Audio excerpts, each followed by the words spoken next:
जय गुरु जी। मैं डॉक्टर आनंद प्रदीक्षित आपके अपने brain train programme for UPSC and PCS से आपके समक्ष मुखातिब हूँ। सीसेट को लेकर आजकल फिर से कुछ विवाद उभर रहा है। इसका कोई स्पष्ट कारण तो नहीं समझ में आ रहा कि अचानक ये विवाद क्यों उभर रहा है। संभवतः हज़ारों कोचिंग्स को, हो सकता है लाखों हों, उनको ये लग रहा है कि अगर विषय ख़त्म हो गया, यूपीएससी ने सब्जेक्ट ख़त्म कर दिया ऑप्शनल, तो काफ़ी लोगों के व्यापार पर विपरीत प्रभाव पड़ेगा। हालांकि मैं जानता हूँ व्यापारी कभी भी हानि में नहीं रहता। व्यापारी वो बेचता है जो वो बेचना चाहता है, और आप वो ख़रीदते हैं जो वो बेचना चाहता है। आप वो नहीं ख़रीद पाते जो आप ख़रीदना चाहते हैं। यही व्यापार का उसूल है। इसलिए घाटे में तो ये नहीं रहेंगे, कभी भी नहीं रहेंगे। लेकिन मैं आपको एक विश्लेषण बता रहा हूँ जिसको आप ध्यान से सुनिए। और ये विश्लेषण कौन कर रहा है, नए लोगों के लिए परिचय बताना ज़रूरी होता है। मैं डॉक्टर आनंद प्रदीक्षित, जो कि पैन नेम है डॉक्टर पीके दीक्षित का। मैं 4 बार पीसीएस में सेलेक्टेड हूँ। 2 नौकरियाँ सरकारी विभागों में ट्रेजरी अफसर के तौर पर और दूसरी असिस्टेंट कमिश्नर के तौर पर ज्वाइन किया था। और एडिशनल कमिश्नर के बैच स्टेटस से मैंने रिटायरमेंट लिया, वॉलंटरी रिटायरमेंट, जो कि एक आईएएस समकक्ष रैंक होता है। और बाकी सब परिचय नीचे लिखा हुआ है, पढ़ सकते हैं नए लोग, पुराने सभी बच्चे जानते हैं।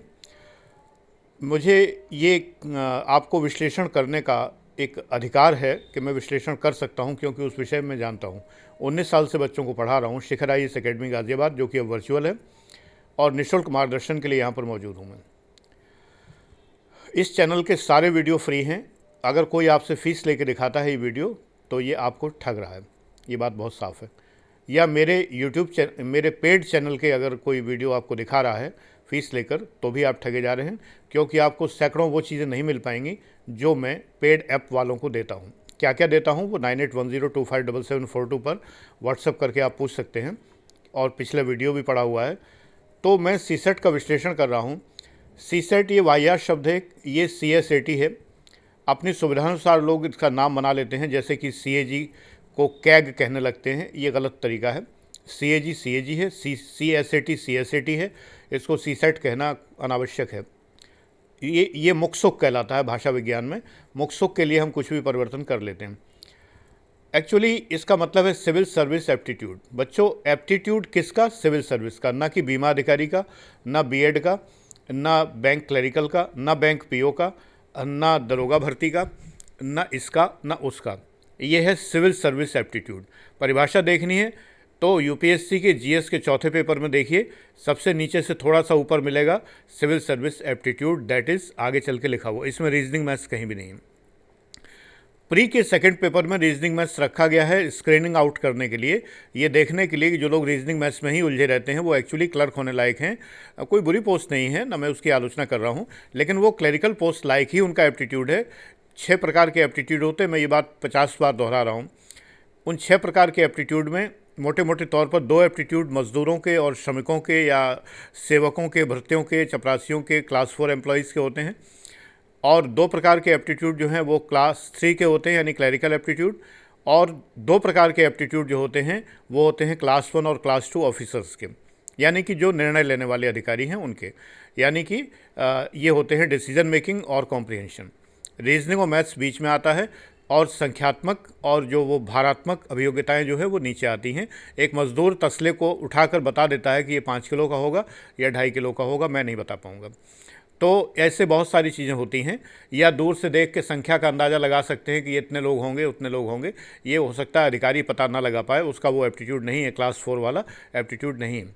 तो बेटा, पहली बात, ये मनोविज्ञान की पुस्तकों में आप मोहम्मद सुलेमान की एक बहुत प्रसिद्ध पुस्तक है, अरुण कुमार सिंह की मनोविज्ञान की पुस्तकें हैं, इनको आप पढ़िए, आपको मिल जाएगा। एप्टीट्यूड पढ़ेंगे आपको मिल जाएगा। ये कोई मैं अपने मन की उड़ान नहीं भर रहा हूँ, ये सब मनोविज्ञान का। मैं पीजी भी हूँ 7 सब्जेक्ट में, तो मुझे जो ज्ञान है उसका आधार पर ही मैं बता रहा हूँ आपको।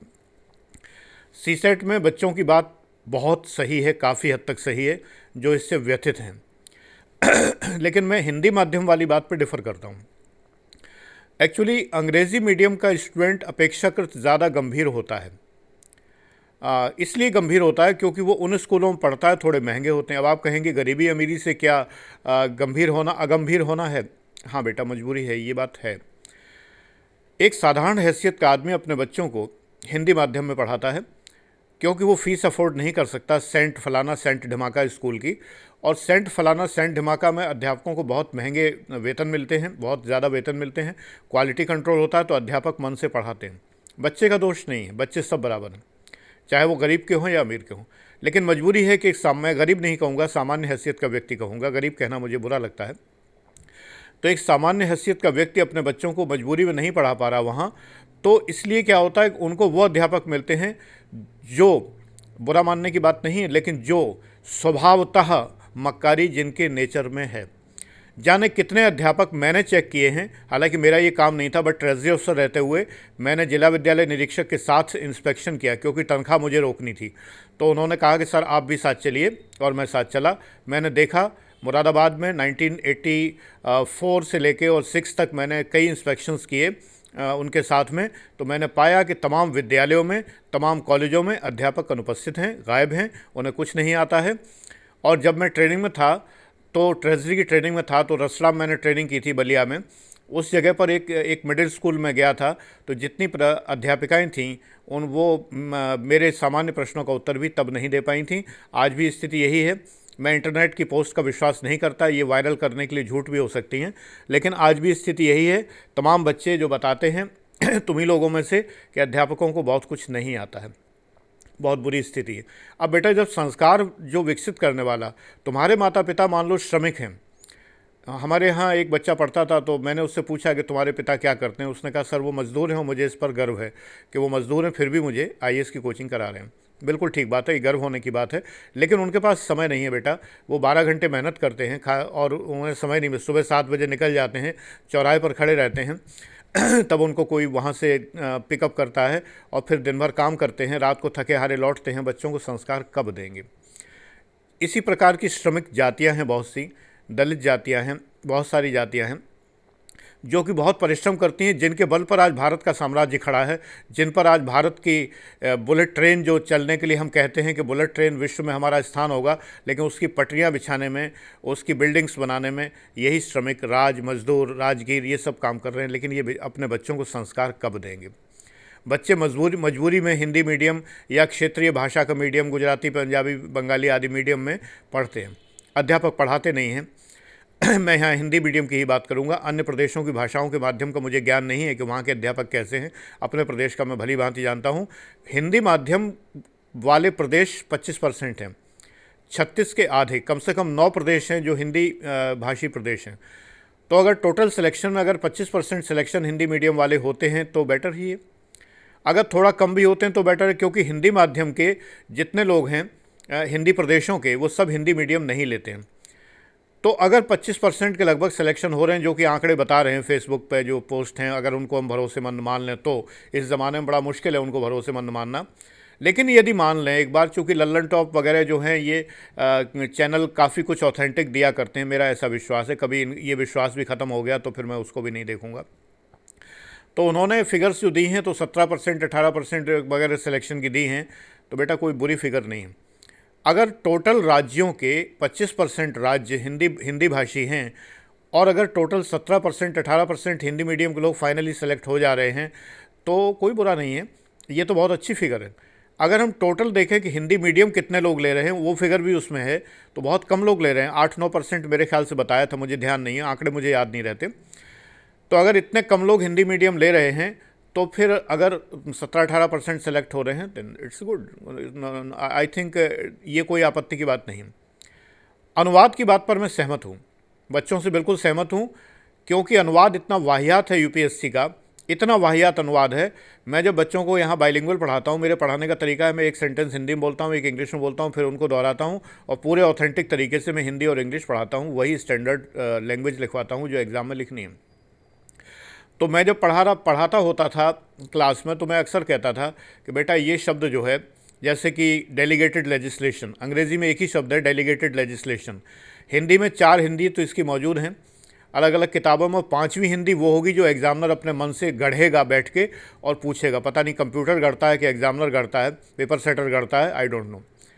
प्रदत्त विधायन, प्रदत्त व्यवस्थापन, और जो है द्वितीयक व्यवस्थापन, द्वितीयक विधायन, 4 तो हैं ही हैं, कहीं कहीं 2 और दिखाई दे जाती हैं, वो भी अधीनस्थ विधायन, अधीनस्थ व्यवस्थापन, 6 हिंदी हो गई। पेपर में कोई 7वीं हिंदी ही आएगी। ये कितना बड़ा अन्याय है। आप एक शब्दकोश नहीं बना पाए अब तक। अब तो मैं सरकार के बाहर हूँ, आलोचना कर सकता हूँ कि आप एक शब्दकोश नहीं बना पाए अब तक।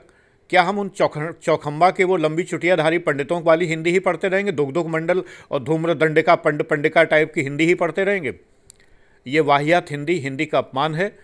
ये हिंदी को माँ की गाली है अगर ऐसी हिंदी है। रेलगाड़ी कहने में क्या नाक घिसती है?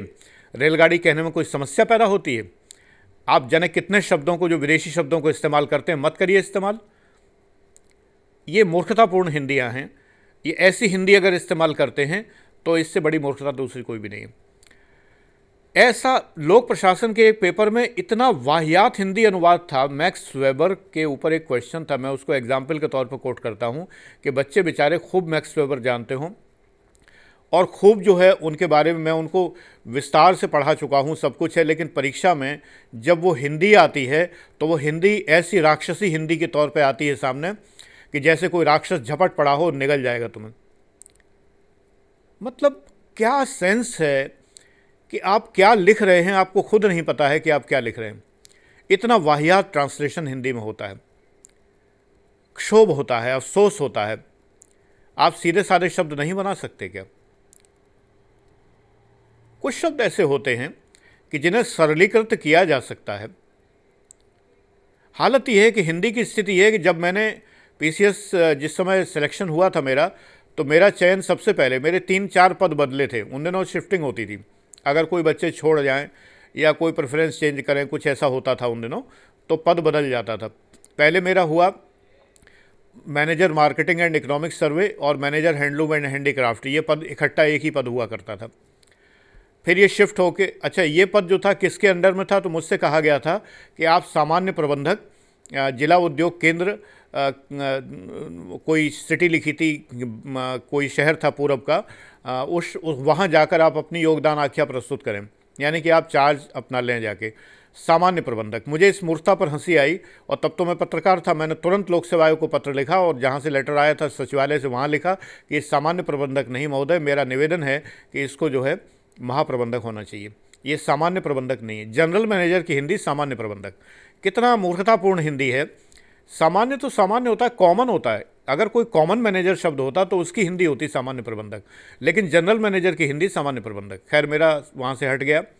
किसी ने जवाब नहीं दिया, सरकार में कोई जवाब नहीं देता, किसी भी आपके अच्छे पत्र का या आपके किसी सुझाव का कोई जवाब नहीं देता, क्योंकि बड़े बड़े विद्वान बैठे हैं भाई, उद्भट विद्वान बैठे हैं, ऐसे विद्वान बैठे हैं जिनकी विद्वत्ता कोई स्थान ही नहीं है। वो कैसे बर्दाश्त कर सकते हैं कि कोई उनको जो है सुझाव दे। हालांकि बाद में वो सामान्य प्रबंधक हट के महाप्रबंधक ही हुआ, ये निश्चित बात। मेरे पास वो पत्र भी है और रजिस्टर्ड नंबर भी है जिससे मैंने ये पत्र शासन को लिखा था कि जो है ये होना चाहिए, ये गलत लिखा हुआ है। फैक्ट ये है कि ऐसी हिंदी यहाँ पर मेरे यहाँ गली में मेरे रोज़ चुभता था। जब मैं निकलता था मुझे रोज़ आंखों में खटकता था। मैं आखिर उस ऑफिस में गया, जिला प्रबंधक, वो जिला ग्रामोद्योग अधिकारी, एक अधिकारी का बोर्ड लगा था इसी शास्त्री नगर में, गाज़ियाबाद में। उस पर ग्रामोद्योग लिखा था, ग्रामोद्योग। पेंटर को द्या और धा में फ़र्क नहीं पता, लोग विद्या को विधा पढ़ते हैं। इतने तो मूर्ख हैं हिंदी के तमाम सारे बड़े बड़े जानकार कि उनको द्या और धा में फ़र्क नहीं पड़ता। उद्योग पढ़ते हैं, विधा पढ़ते हैं, उन्हें द्या और धा में फ़र्क नहीं पता है। तो मैं वहाँ गया, मैंने देखा पहले तो कोई अधिकारी मिला ही नहीं। 3 दिन में लगातार जाता रहा, मुझे कोई अधिकारी नहीं मिला। मेरे घर के पास ही था वो। एक दिन एक अधिकारी टाइप के दिखने वाले व्यक्ति दिख गए मुझे, कहीं से भी नहीं लग रहे थे कि वो अधिकारी हैं। खैर बहरहाल मैंने पूछा कि यहाँ कोई अधिकारी? बोले मैं ही हूँ। मैंने कहा भैया ये मिटवा दीजिए, इसको सही करा दीजिए उद्योग। बोले हाँ हाँ अच्छा हाँ मैं कराता हूँ। उसके साल भर बाद वो सही हुआ।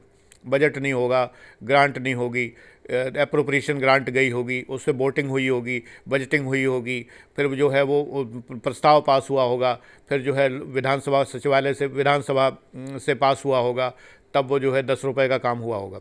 ये सरकारी प्रक्रियाएं हैं। इतनी निहायत ही मूर्खतापूर्ण प्रक्रियाएं हैं जिसकी कोई सीमा नहीं है। अरे कंटिजेंसी ग्रांट से ख़त्म करा सकते थे, कंटिजेंसी महोदय खा गए होंगे खुद ही, क्या पता ख़त्म ही कर दी हो, पहले ही ख़त्म कर दी हो, कोई हिसाब ही नहीं होगा। हालत यह है कि लोक सेवा आयोग का अनुवाद इतना धृष्टतापूर्ण है, इतना दुष्टतापूर्ण है और इतना ही वाहियात है जिसकी कोई सीमा नहीं। बच्चे भटक रहे हैं, सिलेबस नहीं पता है। लोग हमसे कहते हैं सिलेबस भेज दीजिए। मैं क्या भेजूँ? अपना सर? जब सिलेबस हो तो भेजूँ। There is no syllabus of your this prestigious exam, there is no syllabus. BA का सिलेबस होता है, इंटर का सिलेबस होता है, हाई स्कूल का सिलेबस होता है, लेकिन आपके यूपीएससी का आईएएस आईपीएस पीसीएस का सिलेबस नहीं होता बच्चे। पिछले साल के परीक्षा में जो सिलेबस दिया है वही आपको मान के चलना पड़ेगा, और लोक सेवा आयोग मार्च में विज्ञापन अगर निकालेगा तो एक झटके में सारा बदल डालेगा, आपका पढ़ा हुआ सब बेकार हो जाएगा। अभी मैं साल भर में 6 महीने से मैं पढ़ा रहा था पब्लिक एड सोशलॉजी दोनों ऑप्शनल यूपी पीसीएस के लिए, अचानक उन्होंने ऑप्शनल ख़त्म कर दिया, तो वो पढ़ाया हुआ बेकार हो गया कि नहीं। मैं अपने बच्चों के साथ अन्याय नहीं करता, मैंने सबको 3-3 महीने एक्स्ट्रा दिए। मैंने कहा मैं सोशलॉजी कंपनसेट करूँगा, जो तुम्हारे टाइम चला गया है सोशलॉजी पढ़ने में, मैं तुम्हें और पढ़ाऊँगा, चिंता मत कर। जो नया नया आया है वो सब पढ़ाऊँगा विदाउट एनी एक्स्ट्रा पैसा। और 3 तो मैं कहता हूँ, मैं तो अनलिमिटेड रखता हूँ जब तक कि वो कोर्स ख़त्म नहीं हो जाता। अब लोक सेवा आयोग ने कर दिया, मान लो मैं हाथ झाड़ सकता था, भाई लोक सेवा आयोग ने कर दिया, मैं क्या करूँ, तुम्हारा एडमिशन 15 महीने का है, जाओ, ये कर सकता था। लेकिन नहीं, मैंने कहा सोशलॉजी चूँकि इन्हें पढ़ाने में समय नष्ट हुआ है, इसका इन्हें कोई यूज़ नहीं है, तो अब जो है जो नया आया है वो नया सब में पढ़ाऊँगा। 2005 में भी ऐसे हुआ था, 2011 में सीसेट लागू हो गया। स्टेटमेंट था पब्लिक सर्विस कमीशन का और सरकार का कि ये कोचिंग को हतोत्साहित करने के लिए किया गया, लेकिन कोचिंग्स ने धंधा खोल लिया। मैं पहले वीडियोज़ में बता चुका हूँ, दोबारा नहीं बताऊँगा। एप्टीट्यूड के नाम पर रीजनिंग मैथ्स पढ़ा के तुम लोगों को चौपट कर दिया। आज जो बच्चे कह रहे हैं कि हिंदी माध्यम के छात्र निकलते नहीं हैं, बेटे बुरा मत मानना, हिंदी माध्यम के छात्र बहुत नॉन सीरियस हैं। आज तक का रिकॉर्ड है, यूट्यूब पर मैं 3 साल से हूँ, ज़्यादा हो गया थोड़ा सा 3 साल से, लेकिन इंग्लिश मीडियम के किसी बच्चे ने आज तक मूर्खतापूर्ण प्रश्न कभी मुझसे व्हाट्सएप करके नहीं पूछे, कभी नहीं पूछे। तुम्हें सुन के झटका लग रहा होगा, हिंदी माध्यम के लोग इतने मूर्खतापूर्ण प्रश्न पूछते हैं, इतने मूर्खतापूर्ण प्रश्न पूछते हैं जिसकी कोई सीमा नहीं है। क्षोभ होता है कि आप हिंदी माध्यम के होने का मतलब मूर्ख होना तो नहीं है, आप क्यों ही साबित करना चाहते हो। रीज़न क्या है, इंग्लिश मीडियम का बच्चा जब पढ़ता है तो उसके वो अध्यापक जो हाईली पेड हैं वो उसको इस कदर उसका माइंड एलिवेट कर देते हैं, कम से कम इतने संस्कार, शैक्षिक संस्कार, सामाजिक संस्कार तो नहीं है अंग्रेजी माध्यम में। वो तो 5वें क्लास में पढ़ने से, मेरे ख्याल से इससे भी पहले हो गया हो तो मैं नहीं कहता, 5वें क्लास से ही गर्लफ्रेंड शुरू हो जाती हैं। ये संस्कार तो है ही नहीं, तो हिंदी माध्यम वाले भी इसमें कम नहीं हैं। बस अंतर इतना है कि वेन्यू अलग अलग है इन लोगों का मिलने जुलने का, बस इतना ही फ़र्क है। एक महंगा जगह अफोर्ड कर सकता है तो एक सस्ती जगह अफोर्ड कर सकता है, बस इतना ही फ़र्क है। खैर एनीवे, लेकिन एक शैक्षिक संस्कार, मैं शैक्षिक बोल रहा हूँ, नहीं कुछ और पढ़ तो सुन लो, शैक्षिक संस्कार यानी शिक्षा के संस्कार अंग्रेज़ी माध्यम के स्कूलों में डेवलप हो जाते हैं। सौभाग्य मेरा कि मैं हिंदी माध्यम में रहा और मुझे संस्थाएं बहुत अच्छी मिली, बहुत ही अच्छी मिली। जनता विद्यालय इंटर कॉलेज बकेवर, जनता महाविद्यालय बकेवर, फिर इलाहाबाद विश्वविद्यालय में तो इंग्लिश मीडियम था ही, केमिस्ट्री पढ़ना था तो था ही, लेकिन ये संस्थाएं मुझे बहुत अच्छी मिली। ऐसे भी इंटर कॉलेज भरथना काफ़ी हद तक बकेवर के मुकाबले तो नहीं था, लेकिन काफ़ी हद तक ठीक था, 10th तक मैं रहा वहाँ। बात यह है कि मुख्य बात ये सोचने की है कि हिंदी माध्यम में ये लापरवाही क्यों।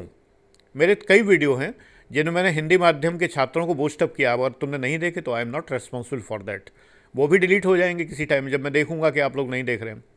मैंने इतना बूस्टअप किया है जिसकी कोई सीमा नहीं, लेकिन हिंदी माध्यम के लोगों ने कसम खाई है कि वो आगे नहीं बढ़ेंगे। ये क्यों, ऐसा क्यों? अरे ये आईएएस है भाई, अगर इंग्लिश मीडियम के आगे तुम्हें खड़ा होना है तो तुम्हें अपने को डेवलप करना पड़ेगा। एक लोगों को बड़ी भारी गलतफहमी है, हिंदी मीडियम के हैं, हिंदी भी ठीक से बोलनी नहीं आती, मीडियम इंग्लिश रखेंगे यूपीएससी में, क्योंकि इंग्लिश मीडियम वालों को नंबर ज़्यादा मिलते हैं। मतलब जब आपने इंग्लिश मीडियम ऑप्ट किया तो ऐसा लगता है कि आपको 100 नंबर एक्स्ट्रा ट्रांसफ़र कर दिया आपके खाते में 15 लाख रुपए की तरह, ऐसा लगता है। ये इससे बड़ी नादानी और क्या होगी। अरे महाराज, श्रीमान महोदय, आदरणीय अभ्यर्थी, हिंदी माध्यम की कापियाँ हिंदी माध्यम का एग्जामिनर चेक करता है और अंग्रेज़ी माध्यम की कॉपियाँ अंग्रेज़ी माध्यम का एग्जामिनर चेक करता है। हिंदी माध्यम का एग्जामिनर अगर तुम्हें लगातार फेल करता जाएगा तो एक कॉमन सेंस सोच लो, तो उसकी एग्जामिनरशिप नहीं ख़त्म हो जाएगी? अगर वो ये सोच के तुम्हें बराबर फेल कर देगा कि तुम हिंदी मीडियम के लोग हो, उसके तो बिजनेस गया, जो उसको पैसे मिल रहे हैं एग्जामिनरशिप के।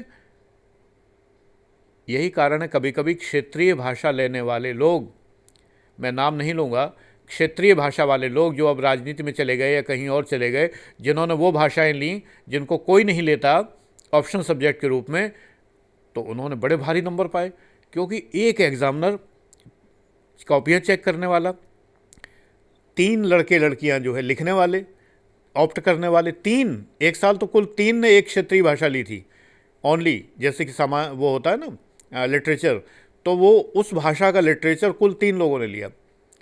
तो उन 3 लोगों को इलाहाबाद की लैंग्वेज में कहें तो हचक के नंबर देगा ना। इलाहाबाद में ये शब्द बहुत बोलते हैं, हचक के नंबर देगा। तो हचक के नंबर देगा ना बेटा, मैं तो कहता हूँ बिल्कुल ऐसा होता होगा, certainly. I don't believe the impartiality here, बिल्कुल नहीं बिलीव करता मैं। अरे मैं अगर मान लीजिए कि किसी क्षेत्रीय भाषा का एग्जामिनर हूँ, मेरे सामने 3 बच्चे आते हैं जो मेरी ही भाषा में जिन्होंने यूपीएससी लिखा है, मैं तो उनको जम के नंबर दूंगा, भाई जाओ मौज करो, टॉप कर जाओ, जाओ बेटा। देख लीजिए आप क्षेत्रीय भाषा लेने वालों का इतिहास, न टॉप किए हों तो बता देना मुझे। ये बातें तुम्हारे दिमाग में नहीं है। अरे इस बात के ऊपर विरोध होना चाहिए कि क्षेत्रीय भाषा का मतलब क्या है। हिंदी राजभाषा है, अंग्रेजी तो पता नहीं कौन सी भाषा है, सौतेली माँ की भाषा है कि कौन सी भाषा है, कि पता नहीं देश के कर्णधार जो किसी ज़माने के थे उनकी रखेलों की भाषा है। मैं तो यही कहता हूँ, अंग्रेजी किसकी भाषा है भाई? वो भाषा हम इस्तेमाल कर रहे हैं।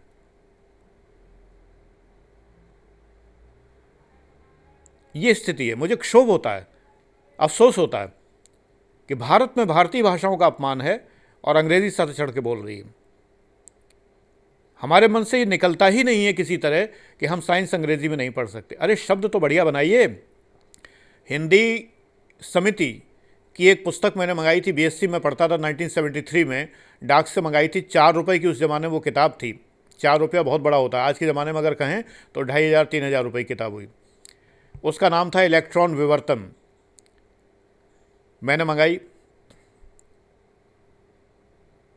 सुमित्रानंदन पंत की कविता में ये शब्द पढ़ा था, हे निष्ठुर परिवर्तन तुम्हारा ही तांडव नर्तन, विश्व का करुण विवर्तन तुम्हारा ही नयनोन्मीलन, निखिल उत्थान पतन हे वसु की सहस्त्रभन।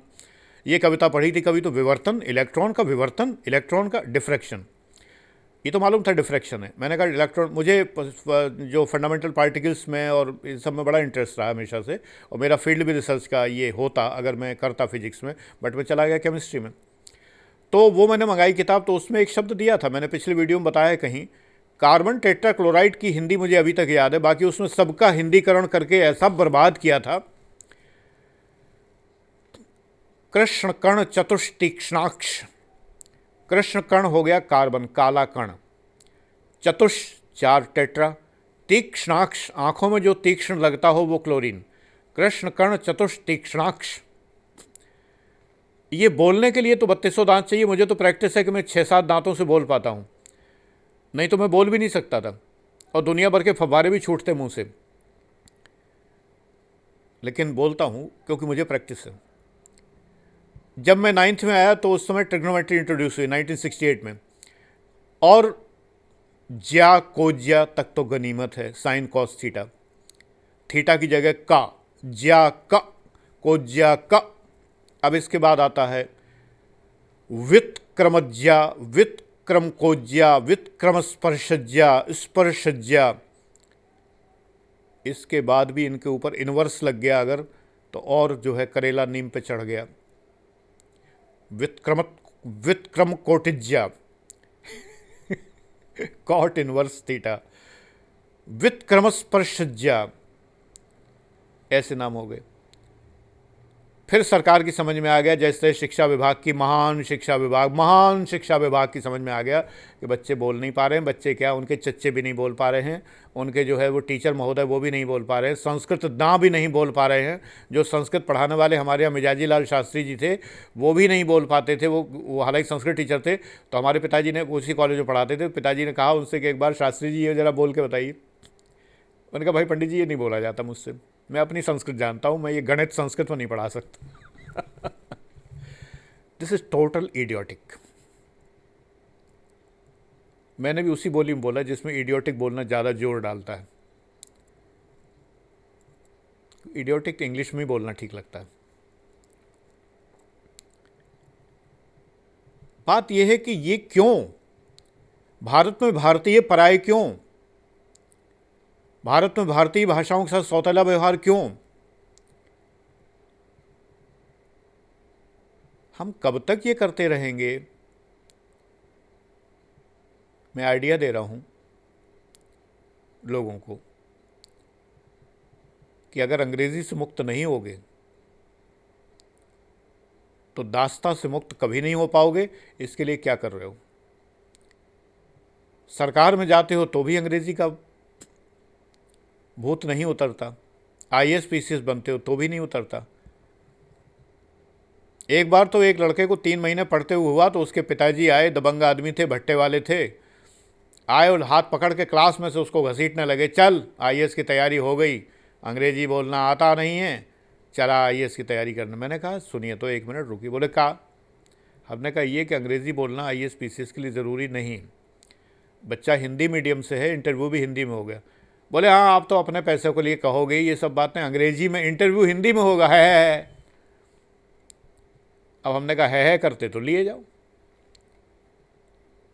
भरोसा तुम्हें होगा नहीं। आज भी एक आम गांव वाले को ये भरोसा है कि आईएएस पीसीएस हर समय अंग्रेजी में ही बोलते होंगे। मैं कलेक्टर के लंच रूम में 3 साल निरंतर आता जाता रहा ट्रेजरी अफसर होते हुए।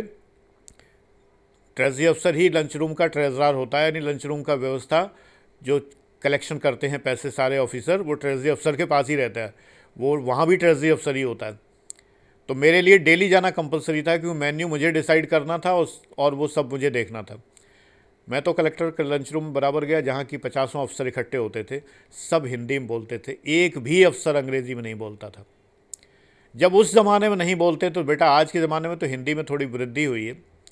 और तब आज हिंदी को इतना बर्बाद कर रखा है यूपीएससी ने जिसकी कोई सीमा नहीं है। शर्म आने की बात है पेपर सेटर को, अनुवादक के लिए ये शर्म आने की बात। यूपीएससी मान्यवर महोदय, श्रीमान आदरणीय, थोड़ा ध्यान दे लें इस बात के ऊपर। आप आयोग हैं तो थोड़ा सा ध्यान दे लीजिए, बच्चों के ऊपर थोड़ा रहम करिए, करम करिए, मेहरबानी करिए। इनका भविष्य आपके हाथ में है और इनकी पूंछ तो हमेशा आपके हाथ में रहेगी। जब ये नौकरी करेंगे तब आपसे ही पूछ के दंड दिया जाएगा इन्हें। आप तो बहुत महान हैं, इन बच्चों पर थोड़ा रहम करिए, बेकस पे करम कीजिए। ये बच्चे बर्बाद हो रहे हैं। अच्छी हिंदी जानने वाले भी हिंदी का पेपर का अर्थ नहीं समझ पाते हैं। उठा के देख लीजिए पब्लिक एड के, सोशलॉजी के, फ़िलासफ़ी के और तमाम सारे पेपर उठा के देख लीजिए। फिजिक्स केमिस्ट्री में तो इनका बस नहीं चलता, नहीं ये कृष्णकर्ण चतुर्थ तीक्ष्णाक्ष से झोंक दें। ये क्या अजीब बात है। ये बच्चे कितने उत्साह से पूरे देश से इकट्ठे होते हैं आईएएस की तैयारी करने के लिए, और सीसेट के नाम पर आपने इनको भरमा रखा है। कोचिंग तो भरमाएंगी, उनका व्यापार है, वो तो इन्हें रीजनिंग मैथ 6 से 12 तक की एनसीईआरटी पढ़ा के चलता कर देंगे कि इतना ही उन्हें आता है। इससे ज़्यादा आता होता तो खुद निकल गए होते। आईएएस टॉपर भी कहने लगे हैं कि 6 से 12 तक की एनसीईआरटी पढ़ी। बच्चों में 1000 बार बता चुका हूँ वो क्यों कहते हैं। इसलिए कहते हैं तुम्हारे प्रश्न मैं तो झेल रहा हूँ, तमाम नादानी के प्रश्न, बेवकूफ़ी के प्रश्न भी बहुत से होते हैं, उनको मैं झेलता हूँ क्योंकि मैं टीचर हूँ। आईएएस करके जो आ रहा है वो टीचर नहीं है, वो थोड़ी देर में जो है वो जो है तुम्हारे क्वेश्चन सुन के पागल हो जाएगा। ऐसे ऐसे प्रश्न तुम्हारे होते हैं। अभी हाल ही में किसी ने फिर पूछा है, सर प्लीज़ मेहरबानी हो आपकी, बस एक किताब बता दीजिए कि आईएएस हो जाऊं। ये हिंदी माध्यम के लोग थे। सर कुछ ऐसा फंडा बताइए कि बस पहली बार में ही आईएएस क्रैक हो जाए। ये प्रश्न होते हैं। तो आईएएस जो आता है नया नया टॉपर, वो सीधे एक ही बात कहता है, बेटा जाओ 6 से 12 तक की एनसीईआरटी पढ़ो। ये सेंटेंस इस तरह ना पढ़ा जाए। इसका अर्थ ये है बेटा बाहर खेलो जाके, अंकल काम कर रहे हैं अभी तुम्हारी हिम्मत नहीं है सबकी। मैंने हिम्मत कहा है, शब्द कोई और ही है, क्योंकि तुम उनसे प्रश्न ही इतने नादानी के करते हो। ये मैंने SBBNR सूत्र बताया जिसको तमाम कोचिंग भी आज इस्तेमाल कर रही हैं। हालांकि थोड़े दिन में ये छोड़ देंगे इस्तेमाल करना, क्योंकि इसके अकॉर्डिंग पढ़ाना हर टीचर के बस की बात नहीं है। फुल सिलेबस पढ़ाना मैं चैलेंज करता हूँ, हर टीचर के बस की बात नहीं है। It is my open challenge. Subject की किताबें नहीं है लोगों के पास में। अब तो ये मैं इतनी किताबें शेयर कर रहा हूँ, तमाम मेरे बच्चे लिंक शेयर कर रहे हैं, किताबें शेयर कर रहे हैं, जो मैं तुम लोगों के साथ शेयर कर रहा हूँ। इसका लाभ उन कोचिंग वालों को भी हो रहा है जिन्हें किताबें ढूंढने नहीं मिलती थी कभी भी। अच्छी बात है। मुझे कोई आपत्ति नहीं है। मेरे इस अभियान का, इस आंदोलन का प्रभाव ये तो हुआ, कल बच्चों ने लिखा कि बहुत से कोचिंग वाले अब जो हैं वो एनसीईआरटी को मना करने लगे हैं। अच्छी बात है, लेकिन पढ़ाएंगे क्या ये और देख लें पहले। स्टैंडर्ड किताबों से पढ़ाने की हिम्मत होनी चाहिए। आप विद्वान फैकल्टी अपॉइंट करिए, पढ़ाइए, कोचिंग सिलेबस के अकॉर्डिंग पढ़ाइए, विद्वान फैकल्टी अपॉइंट करिए, और जो कि ये ना कहे कि मैं आईएएस 1 नंबर से रह गया था। ये कोई क्वालिफिकेशन नहीं होती। दिस इज सुपर डिस्क्वालिफिकेशन कि मैं लगातार 3 बार आईएएस 1 नंबर से रह गया है। सुपर डिस्क्वालिफिकेशन ये बिल्कुल ना कहा जाए। आप कहिए मैं अपने विषय का विद्वान हूँ, मैं ज्योग्राफी बहुत अच्छी पढ़ा सकता हूँ, मैं इकोनॉमिक्स बहुत अच्छी पढ़ा सकता हूँ। ये क्या है कि 2-2 वीडियो बना के आप बता रहे हैं कि हाँ मैं फेल हूँ, हाँ मैं फेल हूँ। ये ढिठाई है। लोग कहते हैं कि हाँ मैं फेल हूँ, मुझे पता है कि फेल होने का दर्द क्या होता है। बेटा, दर्द का रिश्ता साझा करने के लिए आप नहीं आए, आप पढ़ाने के लिए आए। और तुम बेटे क्या सहानुभूति के कारण लाखों रुपया सर के ऊपर निछावर कर देना चाहते हो कि सर बेचारे इतने बार फेल हुए, इनके लिए तो लाखों रुपया कुर्बान है मेरा, ये रहा। तुम्हें सोचना चाहिए कि जो पूरी ढिठाई से कह रहा है कि हाँ मैं फेल हुआ, हाँ मैं फेल हुआ, तो क्या तुम्हें पास करा देगा? इसके बजाय यदि वो कहता है कि मैं अपने विषय का विद्वान हूँ, हाँ मैं बिल्कुल, मैं स्वयं पर्सनली मैं कायल हूँ बहुत से लोगों का जो बहुत अच्छे पढ़ाते हैं, लेकिन जब वो ये कहते हैं कि मैं 1 नंबर से रह गया तो मुझे तकलीफ़ होती है, क्योंकि ये क्वालिफिकेशन नहीं है। This is super disqualification. IAS PCS के लिए, सीसेट के लिए जो बच्चे परेशान हो रहे हैं, ये इस समय कोचिंग पर आयोजित कार्यक्रम है, क्योंकि कोचिंग्स को भय है कि विषय खत्म हो जाएगा। बच्चे समझना चाहिए, जिन मुद्दों को उठाना चाहिए उनको आप नहीं उठा रहे हैं, इसलिए आपका कोई भला नहीं होगा। लोक सेवा आयोग सुनेगा भी नहीं। अगर मुद्दा उठाना है तो ये उठाइए कि सिलेबस प्रॉपर करिए, सीसेट को ठीक से डिफाइन करिए, और ये रीजनिंग मैथ्स हटाइए इसमें से। मैं क्या क्लर्क बनने आया हूँ? मैं कॉम्प्रिहेंशन करूँगा, इंटरपर्सनल स्किल करूँगा, डिसीजन मेकिंग करूँगा। अभी मेरा एक बच्चा है, मेरा स्टूडेंट है, ऐप स्टूडेंट, उसने कहा कि सर मैंने इतनी प्रैक्टिस कर ली, ये कर ली, वो कर। मैंने कहा तुमने गलती नहीं पकड़ी। तमाम किताबों में डिसीजन मेकिंग के क्वेश्चंस में आंसर गलत हैं, मुझे पकड़ के दिखाओ। मेरे पढ़ाई अनुसार जो मैं थ्योरम बताता हूँ, जो मैं गोल्डन सूत्र बताता हूँ डिसीजन मेकिंग के, इंटरपर्सनल स्किल के, प्रॉब्लम सॉल्विंग, क्योंकि मैं अफसर रहा हूँ, मुझे पता है कि अफसर निर्णय कैसे लेता है। और किताबों में गलत लिखा है, क्योंकि लेखक कभी अफसर नहीं रहा, उसे नहीं पता कि अफसर निर्णय कैसे लेते हैं। अब तुम उनमें गलती पकड़ के बताओ। एग्ज़ाम में तो तुम्हें वो लिखना होगा जो अफसर निर्णय लेते हैं। एग्ज़ाम में प्रश्न आता है कि आप फलानी जगह के डीएम हैं, आप वहाँ के एसडीएम हैं, आप वहाँ के ये अफसर हैं, वो अफसर हैं, तो आप क्या निर्णय लेंगे? मुझे तो पता है, मैं ट्रेजरी अफसर रहा हूँ, तो कृत्य जिलाधिकारी सिग्नेचर करता है, ट्रेजरी अफसर। जिलाधिकारी का निर्णय जो व्यवस्था है उसकी, वो उसको पता होती है। बहुत बड़ा अनुभव होता है कोषागार अधिकारी के रूप में, और सेल्स टैक्स में तो अनुभव की सीमा नहीं है। तो मैं जानता हूं कि अफसर कैसे निर्णय लेता है, कि वो जानेगा जो कभी अफसर नहीं रहा कि उसने के निर्णय कैसे लेता है। क्वेश्चन गलत हो जाते हैं। तमाम बुक्स, जो तमाम रेपुटेड पब्लिकेशंस की किताबें हैं, गलत हैं। बात ये है। इसलिए ये सीसेट जो है ये डुबोने के लिए पर्याप्त है। और हिंदी माध्यम के लोग क्यों डूब रहे हैं? क्योंकि हिंदी माध्यम का छात्र सीरियस नहीं है। हिंदी माध्यम का छात्र ये देखता है कि उसको आईएएस की तैयारी करनी है, आईएएस बनना नहीं है, ये कभी नहीं सोचता। वो सोचता है आईएएस की तैयारी करनी। तैयारी तो तमाम गुरुजनों ने कर रखी है, वो आपको भी करा देते हैं। आप बीमार होते हैं, नर्सिंग होम में भर्ती होते हैं और जिंदा वापस नहीं आते, क्योंकि नर्सिंग होम आपको जो है उठा के वेंटिलेटर पर चढ़ा देता है। ये कोचिंग संस्थान इसी प्रकार होते हैं। आपको किसी कोचिंग की आवश्यकता नहीं है। यदि आप केवल अपनी आत्मा पर विश्वास कर लें, अपनी अंतरात्मा पर विश्वास कर लें, तो आपको मेरी भी टीचिंग की ज़रूरत नहीं है। पेड टीचिंग की, फ्री टीचिंग जो मैंने लगा रखा है, इस फ्री टीचिंग से ही आप बिल्कुल निकल सकते हैं। किसी की ज़रूरत नहीं। एक बार हिम्मत तो बांधो। हिंदी माध्यम के छात्र 2 तरह के विकारों से ग्रस्त रहते हैं। एक तो उन्हें जो है इन्फीरियरिटी कॉम्प्लेक्स होता है। पूछो भाई तुम्हारा मीडियम क्या? ओह सर हिंदी है। हिंदी है तो ऐसे क्यों हिंदी है? सर मेरा माध्यम हिंदी है। सर मैं हिंदी माध्यम से हूँ। गर्व से कहो कि हिंदी माध्यम से हो। पहली बात यहीं पे तुम्हारे अंदर समझ में आएगा कि हाँ कुछ है। दूसरी बात ये, हिंदी माध्यम का होने का मतलब ये होता है ना पढ़ना ना लिखना और लास्ट में जाके गाइड बुक लेके पास हो जाना।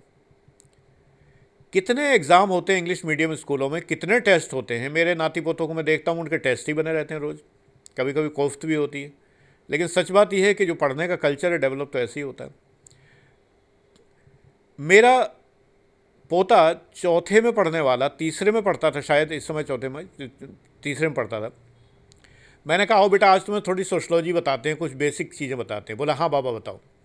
हमने कहा बेटा फैमिली जो है कई तरह की होती है। बोला हाँ, न्यूक्लियर फैमिली और joint family, single parenting family और ये। अरे हमने कहा इसे तो सब पता है जो मैं बताने जा रहा हूँ। मैंने कहा बेटा तुम्हें पढ़ाया जाता है? उस बोला हाँ SST में पढ़ाया जाता है। मैं तुम्हें याद भी है और ट्रेंडम याद है।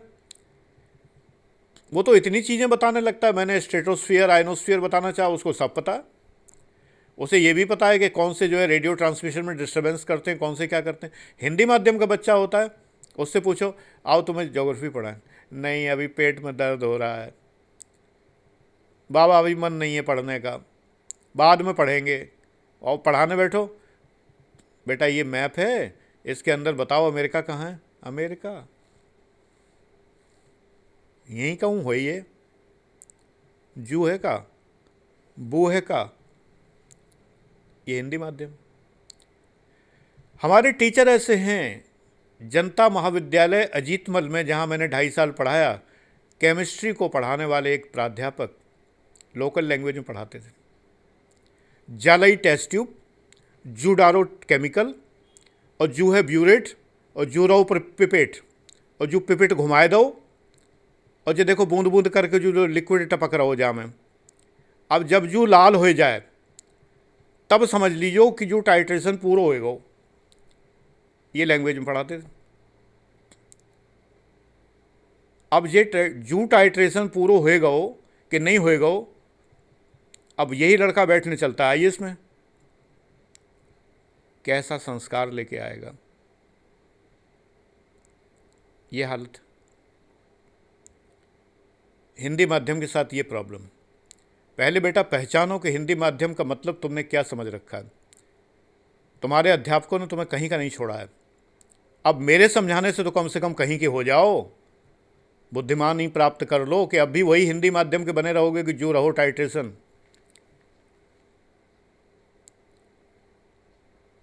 ध्यान दीजिए कृपया, अपनी वर्थ पहचानिए। जीवन, अगर हम ऋग्वेद की बात कहें कि कुर्वन्नेव हि कर्माणि जिजीविषे छतम समाहम, तो चौथाई जीवन बेटा तुम गंवा चुके हो अब तक। सतर्क हो जाओ, सावधान हो जाओ। आंदोलनों की बजाय पढ़ाई में ध्यान दो। लोक सेवा आयोग तो सुनेगा नहीं। सरकारी हिसाब किताब है, लाल फीताशाही होती है, कोई सुनता नहीं। कान पे जूं नहीं रेंगती किसी की। सरकार की एक विशेषता है, क्योंकि कान पे जूं रहेंगे तो जुएं भर जाएं पूरे, तो जूं तो रेंगती नहीं किसी की। करेंगे वही वो जो उनके मन में आएगा। आप आंदोलन में अपने को बर्बाद करेंगे। कोई उकसा देगा, फालतू में बैठ जाओगे धरने पर, भूखे मरोगे। एक आध का आत्मदाह भी करवा देते हैं शातिर पॉलिटिशियन। फिर राजनीतिक दल प्रायोजित कर देते हैं आंदोलन को। JNU जैसी संस्था, विद्वानों की संस्था, जिससे एक ज़माने में धुआंधार IAS निकला करते थे, आज देशद्रोह के लिए जानी जा रही है। ये स्थितियां हैं। ये उकसाने वाले लोगों का करिश्मा है।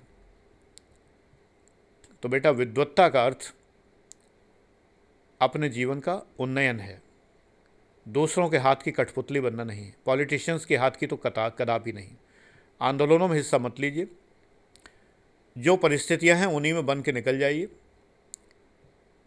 मेरा यही कहना है, क्योंकि तुम मेरे बच्चे हो, तुम्हारी परवाह मुझे है।